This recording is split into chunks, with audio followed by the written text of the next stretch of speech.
Congratulations, class of 2014.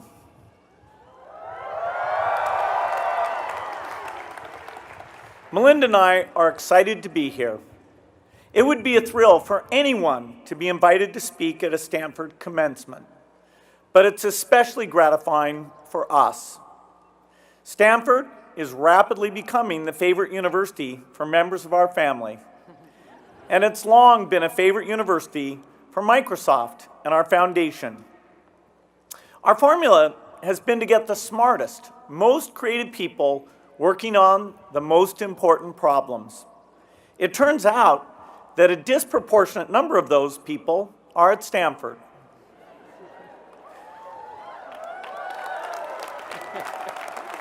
Right now, we have more than 30 foundation research projects underway here. When we want to learn more about the immune system to help cure the worst diseases, we work with Stanford. When we want to understand the changing landscape of higher education in the United States so that more low-income students get college degrees, we work with Stanford. This is where genius lives. There's a flexibility of mind here, an openness to change, an eagerness for what's new. This is where people come to discover the future and have fun doing it. Now, some people call you all nerds, and we hear that you claim that label with pride.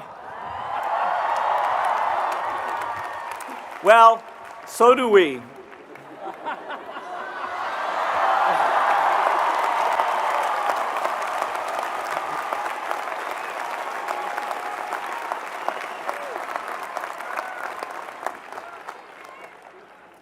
My normal glasses really aren't that different. There are so many remarkable things going on here at this campus. But if Melinda and I had to put into one word what we love most about Stanford, it's the optimism. There's an infectious feeling here that innovation can solve almost every problem.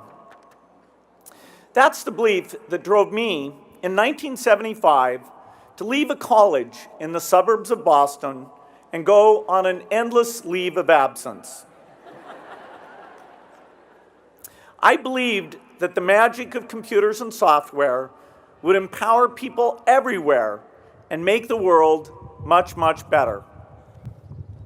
It's been 40 years since then, and 20 years since Melinda and I were married. We're both more optimistic now than ever. But on our journey, our optimism evolved. We'd like to tell you what we learned and talk to you today about how your optimism and ours can do more for more people. When Paul Allen and I started Microsoft, we wanted to bring the power of computers and software to the people. And that was the kind of rhetoric we used. One of the pioneering books in the field had a raised fist on the cover, and it was called Computer Lib. At that time, only big businesses could buy computers. We wanted to offer the same power to regular people and democratize computing. By the 1990s, we saw how profoundly personal computers could empower people. But that success created a new dilemma. If rich kids got computers and poor kids didn't, then technology would make inequality worse. That ran counter to our core belief. Technology should benefit everyone. So we worked to close the digital divide. I made it a priority at Microsoft, and Melinda and I made it an early priority at our foundation, donating personal computers to public libraries to make sure everyone had access. The digital divide was a focus of mine in 1997 when I took my first trip to South Africa. I went there on business, so I spent most of my time in meetings in downtown Johannesburg. I stayed in the home of one of the richest families in South Africa. It had only been 3 years since the election of Nelson Mandela marked the end of apartheid. When I sat down for dinner with my hosts, they used a bell to call the butler. After dinner, the women and men separated and the men smoked cigars. I thought, good thing I read Jane Austen, or I wouldn't have known what was going on. But the next day, I went to Soweto, the poor township southwest of Johannesburg that had been a center of the anti-apartheid movement. It was a short distance from the city into the township, but the entry was sudden, jarring, and harsh. I passed into a world completely unlike the one I came from. My visit to Soweto became an early lesson in how naive I was. Microsoft was donating computers and software to a community center there, the kind of thing we did in the United States. But it became clear to me very quickly that this was not the United States.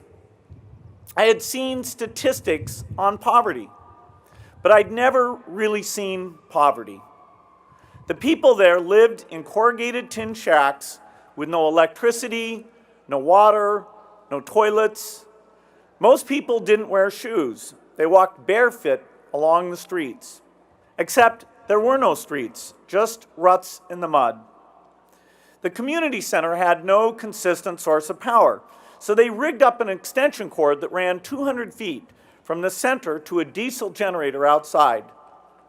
Looking at this setup, I knew the minute the reporters left, the generator would get moved to a more urgent task, and the people who used the community center would go back to worrying about challenges that couldn't be solved by a personal computer. When I gave my prepared remarks to the press, I said, Soweto is a milestone. There are major decisions ahead about whether technology will leave the developing world behind. This is to close the gap. But as I read those words, I knew they weren't super relevant.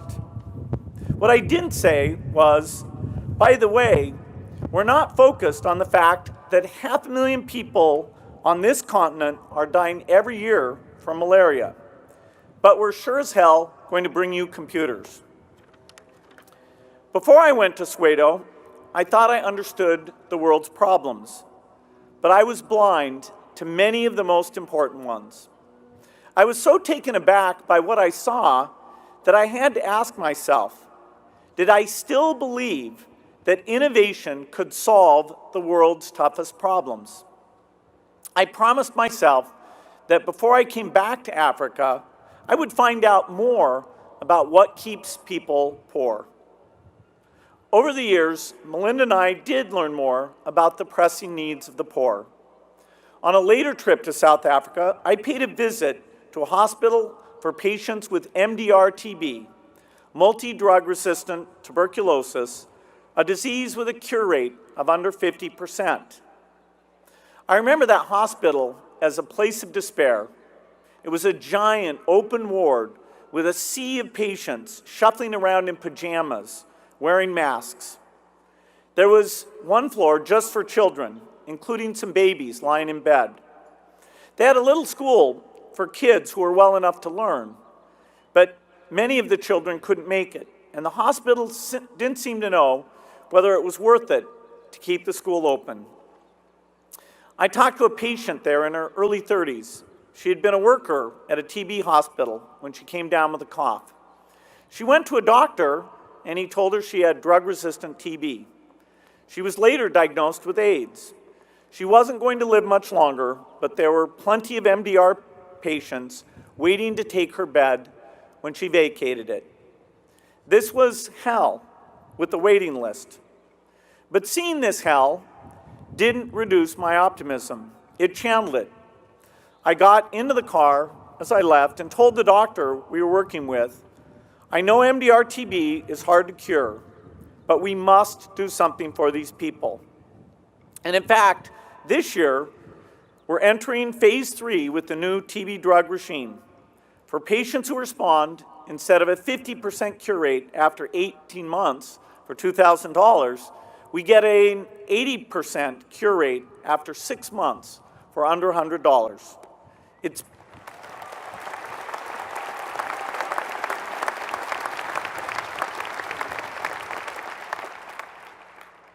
Optimism is often dismissed as false hope, but there is also false hopelessness. That's the attitude that says we can't defeat poverty and disease. We absolutely can. Bill called me that day after he visited the TB hospital, and normally if one of us is on an international trip, we'll go through our agenda for the day and who we've met and where we've been. But this call was different. Bill said to me, "Melinda, I've been somewhere that I've never been before." And then he choked up and he couldn't go on. And he finally just said, "I'll tell you more when I get home." And I knew what he was going through.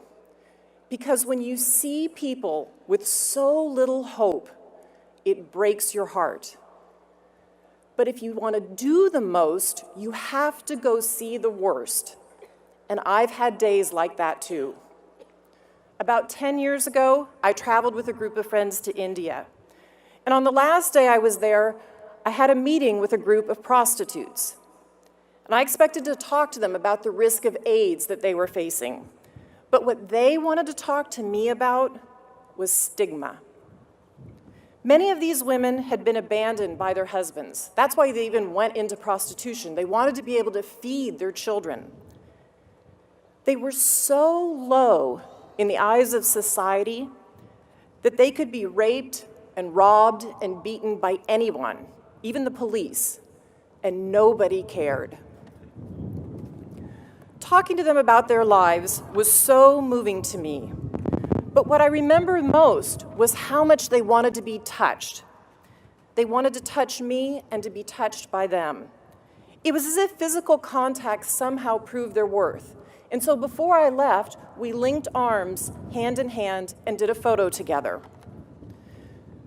Later that same day, I spent some time in India in a home for the dying.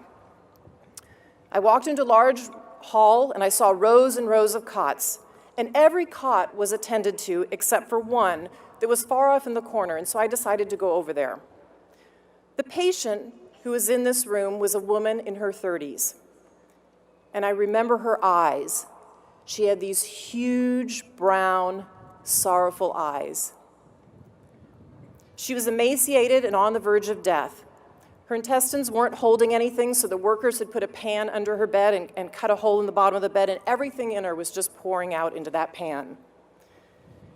And I could tell that she had AIDS, both from the way she looked and the fact that she was off in this corner alone. The stigma of AIDS is vicious, especially for women, and the punishment is abandonment.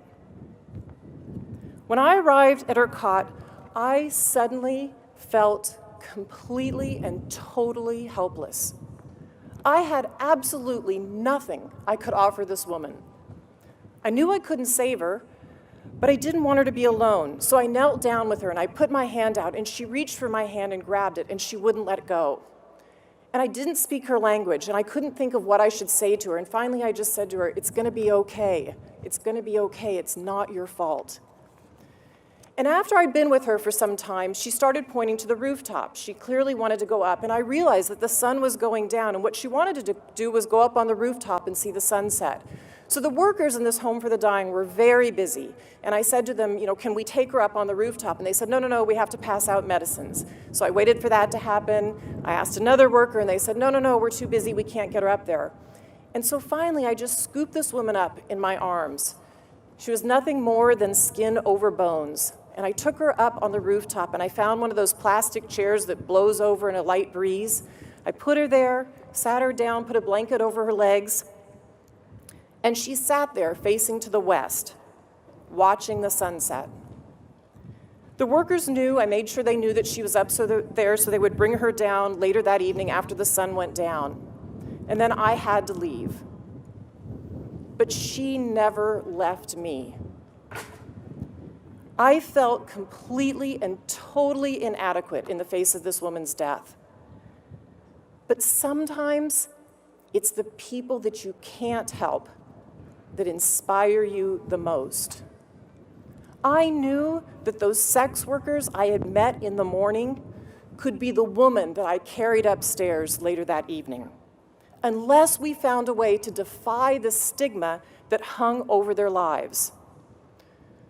Over the past 10 years, our foundation has helped sex workers build support groups so they could empower one another to speak up and demand safe sex and that their clients use condoms.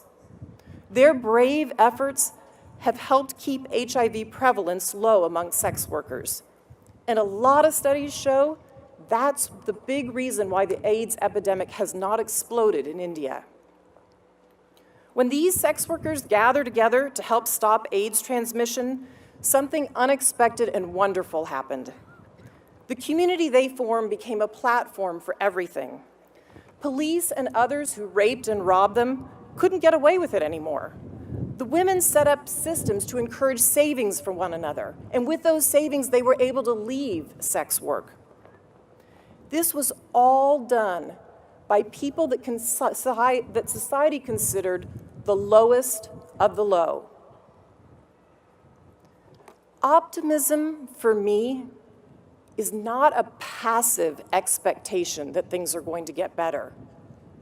For me, it's a conviction and a belief that we can make things better.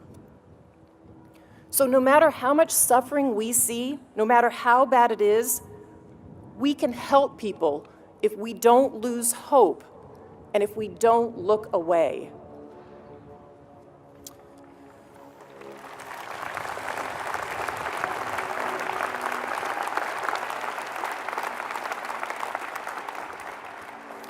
Melinda and I have described some devastating scenes, but we want to make the strongest case we can for the power of optimism. Even in dire situations, optimism fuels innovation and leads to new approaches that eliminate suffering. But if you never really see the people who are suffering, your optimism can't help them. You will never change their world.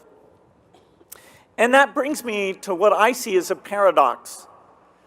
The modern world is an incredible source of innovation, and Stanford stands at the center of that, creating new companies, new schools of thought, prize-winning professors, inspired art and literature, miracle drugs, and amazing graduates. Whether you're a scientist with a new discovery or working in the trenches to understand the needs of the most marginalized, you are advancing amazing breakthroughs in what human beings can do for each other.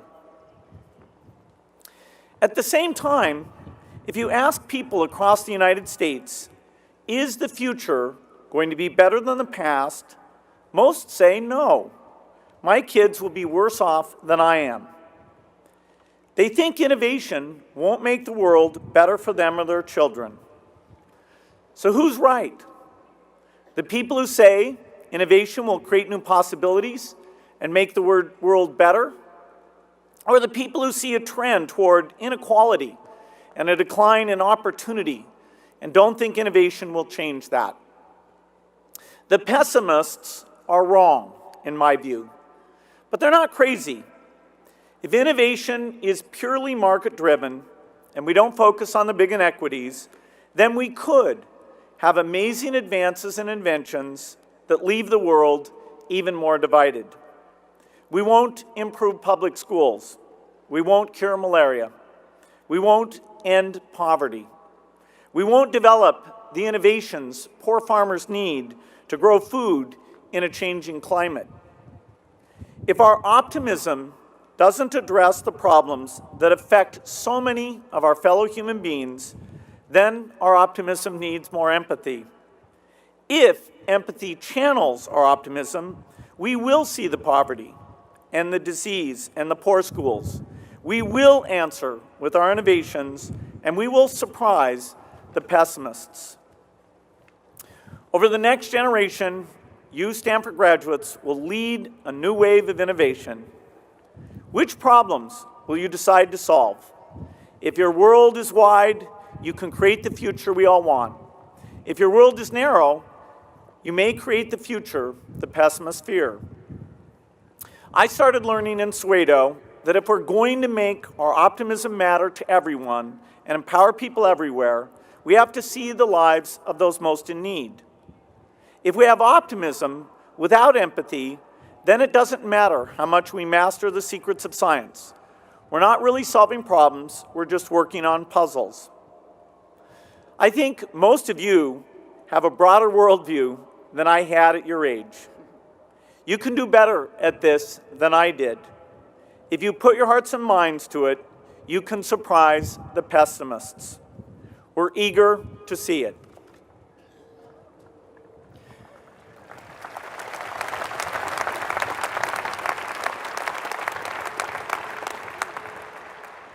So let your heart break.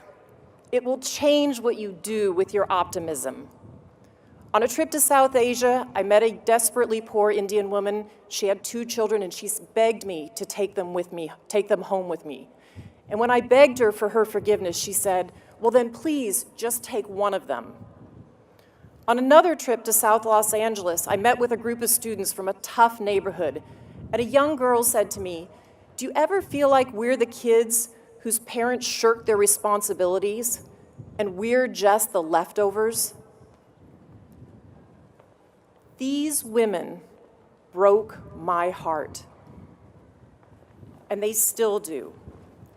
And the empathy intensifies if I admit to myself, that could be me. When I talk with the mothers I meet during my travels, there's no difference between what we want for our children. The only difference is our ability to provide it to our children. So what accounts for that difference? Bill and I talk about this with our own kids around the dinner table. Bill worked incredibly hard, and he took risks, and he made sacrifices for success. But there's another essential ingredient of success, and that is luck. Absolute and total luck. When were you born? Who are your parents? Where did you grow up? None of us earn these things. These things were given to us. So when we strip away all of our luck and our privilege and we consider where we'd be without them, it becomes much easier to see someone who's poor and say, that could be me. And that's empathy. Empathy tears down barriers, and it opens up whole new frontiers for optimism. So here is our appeal to you all.